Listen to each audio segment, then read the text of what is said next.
Ok? É possível sem pertencer a mais de uma categoria?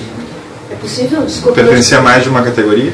Pertencer a mais de uma categoria? Essa pergunta? Isso. A tendência, como isso é uma potencialização, é um aperfeiçoamento de você ser melhor naquela área. Você pode ter múltiplas inteligências, certo? E desenvolver múltiplas inteligências. Porém, você é mais potencializado naquela área. Nós estudamos muitas biografias. Uma das biografias que nós estudamos foi da Jacqueline Kennedy. Com 1 ano de idade, ela andava perfeitamente a cavalo equilibrada. Ou seja, ela desenvolveu, porque o caso dela é cerebelar. O cerebelo comanda todo o movimento e tudo mais, né? Então, as inteligências são muitas, né? Mas você é mais potencializado, provavelmente, na área psicomotora. Se você for investigar, vamos ver se é por aí mesmo. Tá? Por quê? Porque aí é que você tem mais desenvolvimento, mais energia para isso, tem tudo para usar mais a sua psicomotricidade.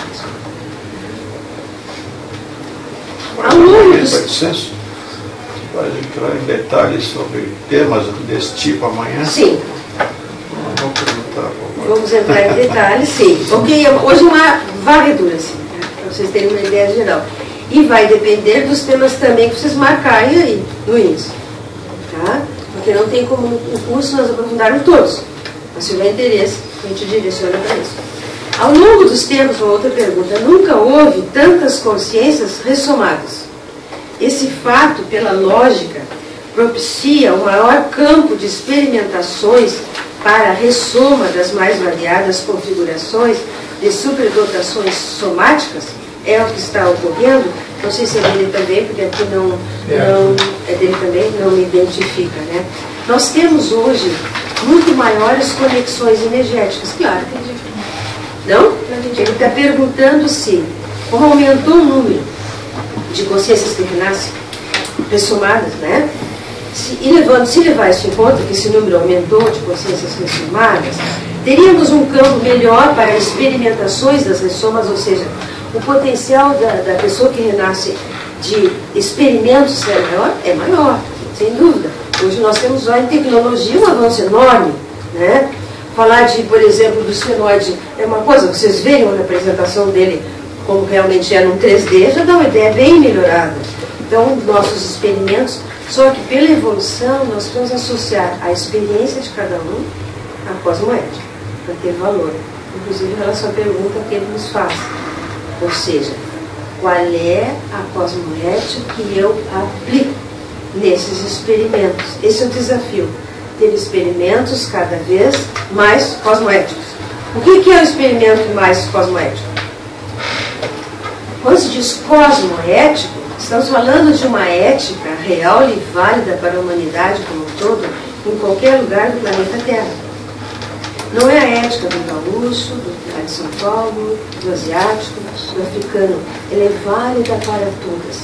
Bom, teria que ser uma ética válida e benéfica a qualquer consciência, seja ela quem for. Que começa pelo autorrespeito profundo, senão a pessoa não chega na cosmoética. Se ela não tiver respeito com ela mesma e afetividade profunda por ela mesma, ela terá sérias dificuldades em chegar e entender a cosmoética. A cosmoética se constrói dentro de nós, de dentro para fora. Vocês vão compreendendo à medida que vão experimentando. Mas o primeiro start, o primeiro passo, se é que você já não tem, é buscar o autorrespeito profundo em cada um de vocês. E, ao mesmo tempo, o autoafeto. Isso aí são bases para se desenvolver e entender a cosmoética num nível maior. Uma das bases fundamentais é a incorruptibilidade. A incorrupção, o que é isso? A pessoa falar com sinceridade, com autenticidade. Não buscar enganar ela mesma. De modo que todos, né, desenvolvessem essa qualidade, que não é tão comum.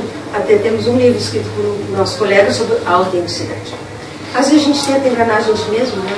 Vamos aprender a ser completamente sinceros, honestos. A autenticidade pressupõe que vocês conheçam vocês muito mais do que conhecem até hoje. Porque precisaria que vocês se conhecessem enquanto consciências.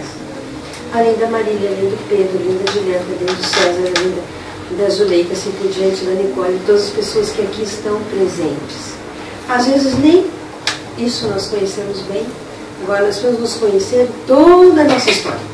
Vamos entrar um pouco no curso na nossa história. A nossa consciência individual, né? É, você é único. E a minha consciência tem um nome?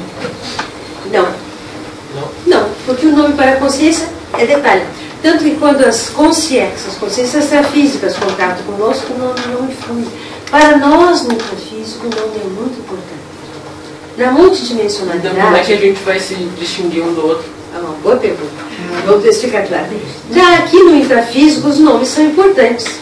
Você terá sua para-identidade, que é maior do que essa identidade, que distingue a sua consciência.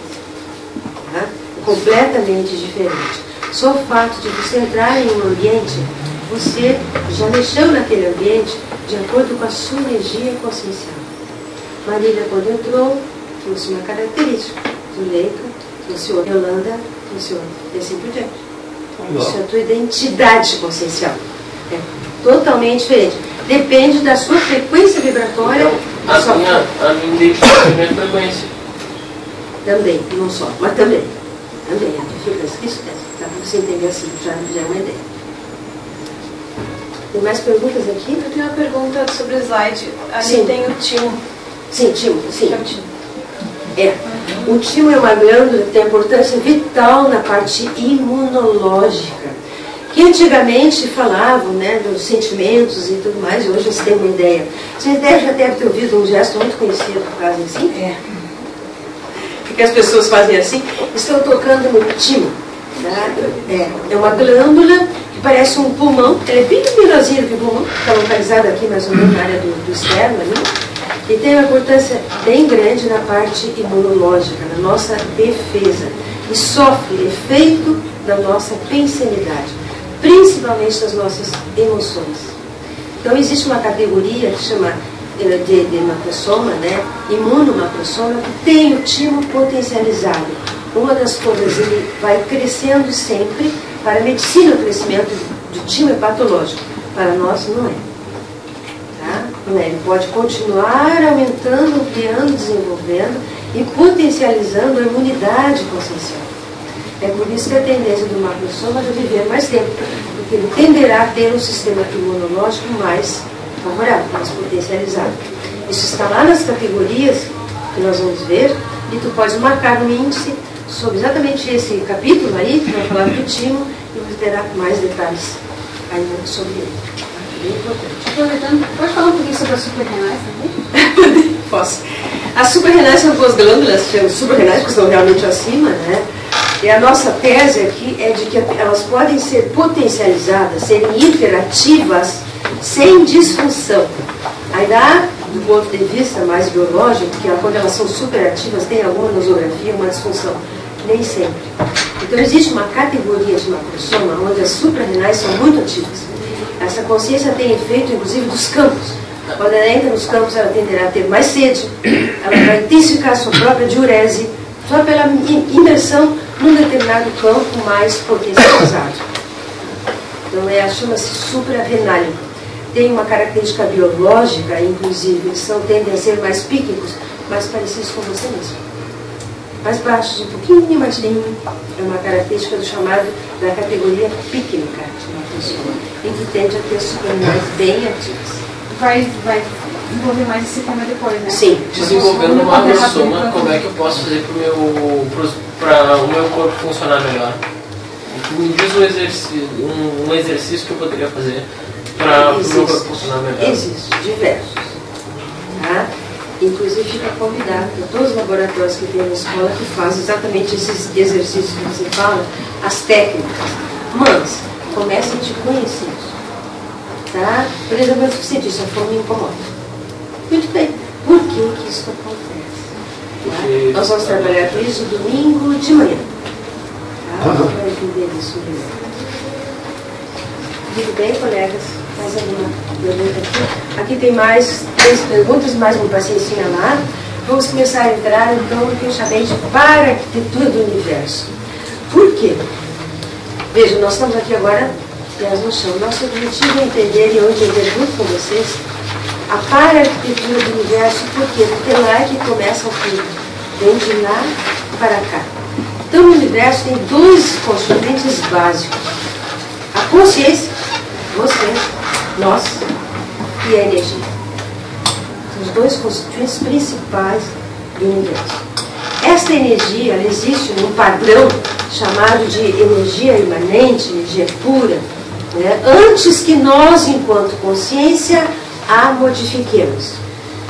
Então, toda energia que entra em vocês adquire a característica de vocês e passa a chamar-se energia consciencial. Olha o desafio.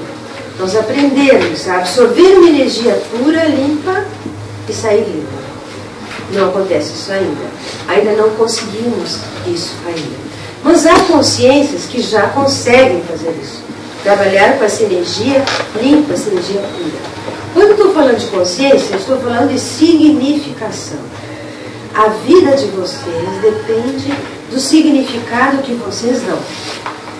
Qual é o significado que cada consciência dá, o sentido que ela dá, ela está construindo a sua realidade. E a sua para-realidade. Vocês compreendem isso que eu estou dizendo? Então, a existência de vocês é construída pelo significado que vocês dão a todos os experimentos que vocês têm. Tudo que vocês vivenciam constrói uma realidade e constrói uma para-realidade geralmente não visível, mas que vai estar interferindo em vocês do mesmo jeito, e que pode ser vista.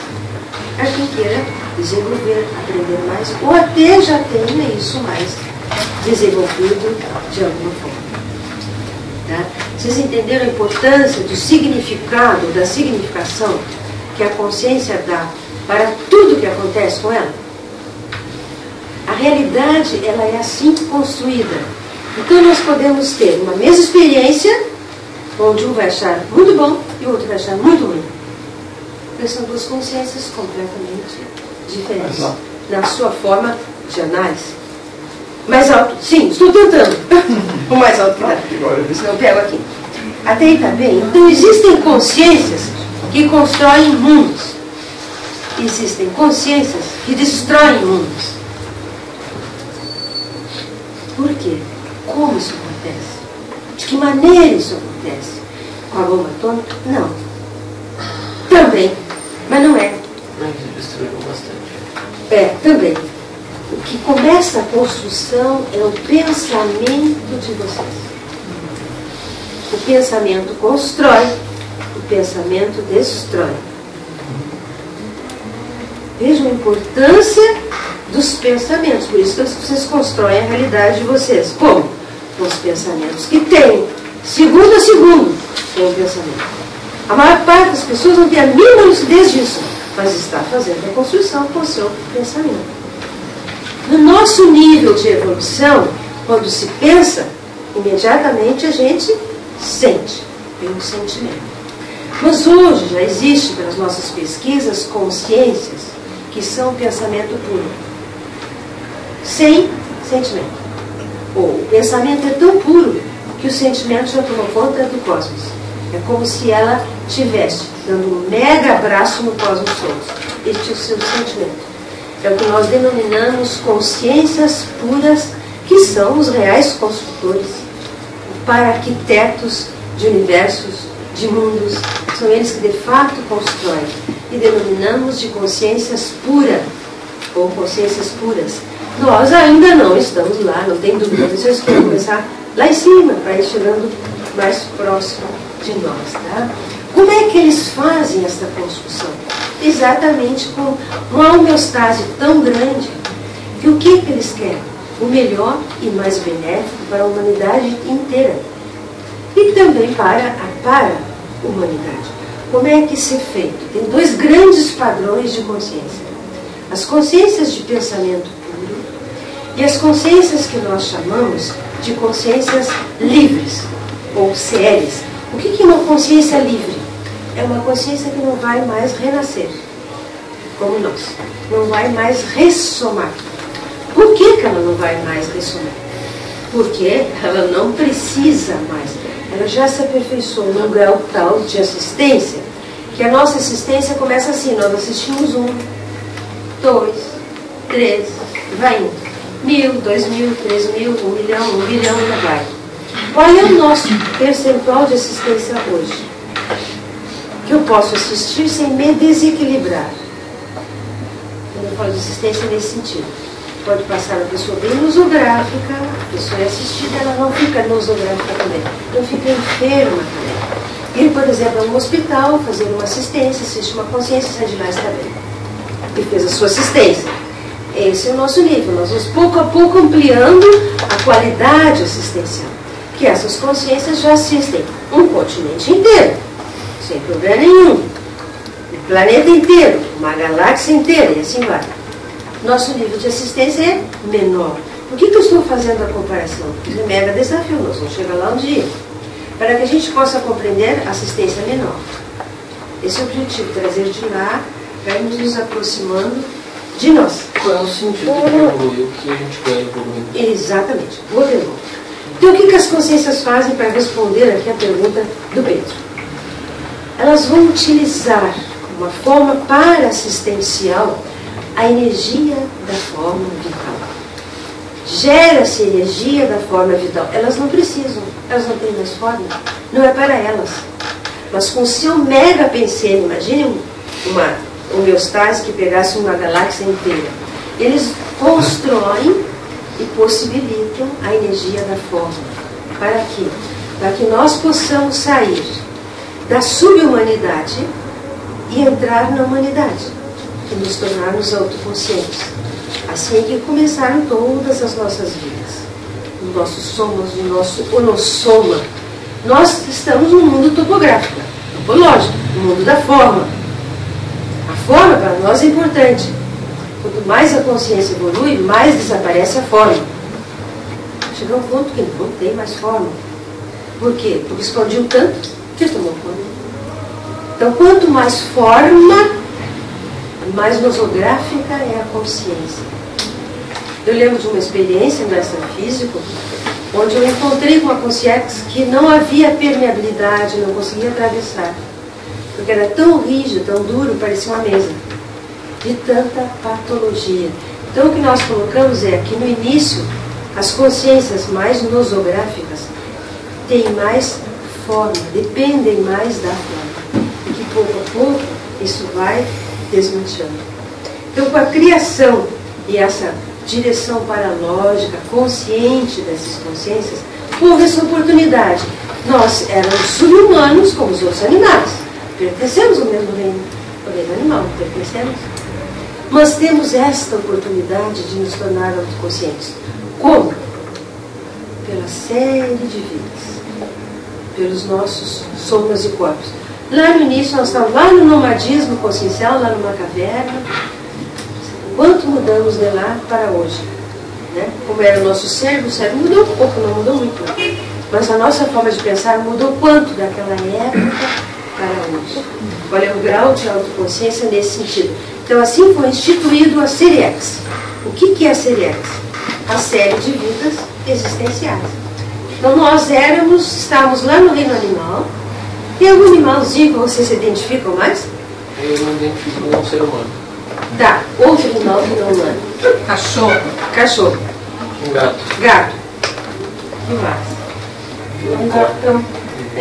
E assim por diante. Ou seja, estamos partindo do princípio de que passamos os diferentes reinos, fomos nos aperfeiçoando até chegar na espécie humana. Tá? Os antropóides como nós, a espécie humana. Só que a oportunidade da SERIEX é para que nós nos tornemos cada vez melhores.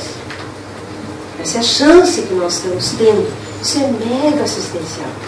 Senão nós seríamos subhumanos ainda. Tá, mas, tipo, qual é a vantagem de evoluir? Tipo, eu gosto de ter um corpo, é legal. Ok, em primeiro lugar, para entender um pouco mais, não é uma vantagem. E sim, uma qualidade que você começa a querer. Valorizar o corpo é importante, é necessário, temos que tratar bem e cuidar dele. Até o ponto que você chega, que ele é uma prótese tal, que nem isso aqui, que vai perder a razão de ser, ele não serve mais para nada. Você descarta. Tantos que já deixou aí ao longo das suas séries, né? Série de vidas aí existenciais. Com o que eu falei, eu quero colocar um pouco para vocês, para ver se fica claro, a hierarquia de consciências. Então, imaginemos uma consciência que a gente chama de paragalaxômica. O que seria isso? Quem adivinha? Elizabeth, o que é uma consciência paragalaxômica? Isso. Então, ela é sóloga, ela é especialista em no que há além das galáxias. E assistir uma galáxia de consciência. Ela faz assistência para uma galáxia inteira. Então chama-se paragalaxóloga, por isso. Ela que é responsável pela gênese de mundos, gênese de universos, gênese de planetas e assim por diante. Tá? Estamos aqui chamando de consciências puras. Ali, assessorando, veja só se posso dizer assessorando nesse nível, teríamos as consciências livres, que estariam então num outro grau cuidando de planetas. Quantos planetas tem aí? Então nós estamos colocando uma hierarquia para vocês terem uma ideia. Em cada planeta vocês teriam uma consciência paraplanetômica, especialista na assistência daquele planeta. Aproximando mais de nós, ainda longe, temos consciências que denominamos serenões, porque eles estão totalmente serenos sempre. Nada desequilibra ou tira da harmonia com o serenão. Tem diversos aí participando, alguns no Brasil, outros. E eles já assistem a esse continente. Então, a América do Sul pode ser assistida por um serenão. Então, esses nós estamos denominando de paradiplomatas. São os grandes diplomatas que auxiliam nas reurbanizações, nos grandes conflitos que aí existem para melhorar ou reurbanizar o planeta como um todo. Existem serenões entre nós, possíveis de serem detectados, sentidos. Nós costumamos dizer que dentro de cada um tem um serenão. Por quê? A gente pode chegar lá. Podemos chegar lá. Isso é um grande desafio, né, para nós. Então essa hierarquia continua. Chegamos no ponto 4, já um pouco mais perto de nós, que chamamos de evoluciólogo, que são, você disse que ia estudar direito, né, Pedro? Chamamos de paradireitólogos. Por quê? Ele é especialista em paradireito, ou em paradireitocracia, que vai além, muito além da nossa democracia. Por que um paradireito não é um direito? O nosso direito segue as leis feitas por quê? Por nós, pelos políticos. A nossa lógica, até onde nós alcançamos. No bom senso imposto pela Igreja na Idade Média. Isso também. Então, será que essa lógica pensa em ser benéfica a todos? A toda a humanidade? A todos os partidos? Não. Então ela já fica totalmente antiética, ela fica limitada. Então a paralógica, o paradireito, diz o seguinte: é um direito e é um dever de todos, e todos têm os mesmos direitos perante a evolução. Todos, iguaizinhos. O que cada um vai fazer com esses direitos já é responsabilidade nossa. Então, para dever é diferente para cada um de vocês. Qual é o meu para dever? Como é que eu tenho um para dever? Como é que eu assumi isso? Como é que eu desenvolvi isso? Por tudo que vocês fizeram até hoje. Esse é o nosso para dever, que importa descobrir qual é ele. Porque ele é a nossa responsabilidade. Resultado de todo momento que nós conseguimos assistir e daqueles em que nós não conseguimos assistir e deixamos para trás. Daquelas pessoas com que conseguimos conviver muito bem e daqueles que não conseguimos conviver e assim por diante. Sim, Regina? Paradireitólogo é uma categoria de evoluciólogo ou é a sequência? É a mesma categoria. Eles são os especialistas em paradireito. Então eles vão levar em conta uma paralógica. Deixa eu dar uma ideia dessa paralógica. Não interessa o sucesso, não interessa ser conhecido, não interessa ser reconhecido.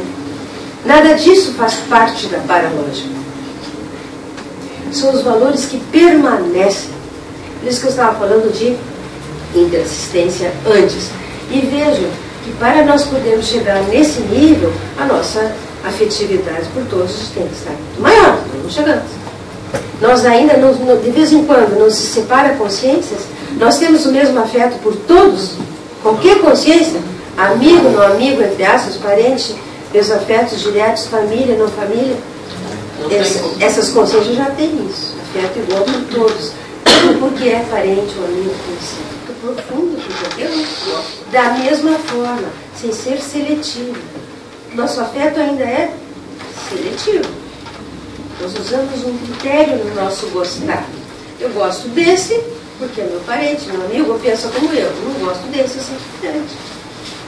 Né? Então, assistir aquelas consciências que nós, entre aspas, não gostamos, ou não gostamos de fato, é muito mais difícil do que assistir aquelas consciências que nós gostamos muito. É assim que acontece? Esse é o desafio aqui das consciências que nós aqui estamos falando.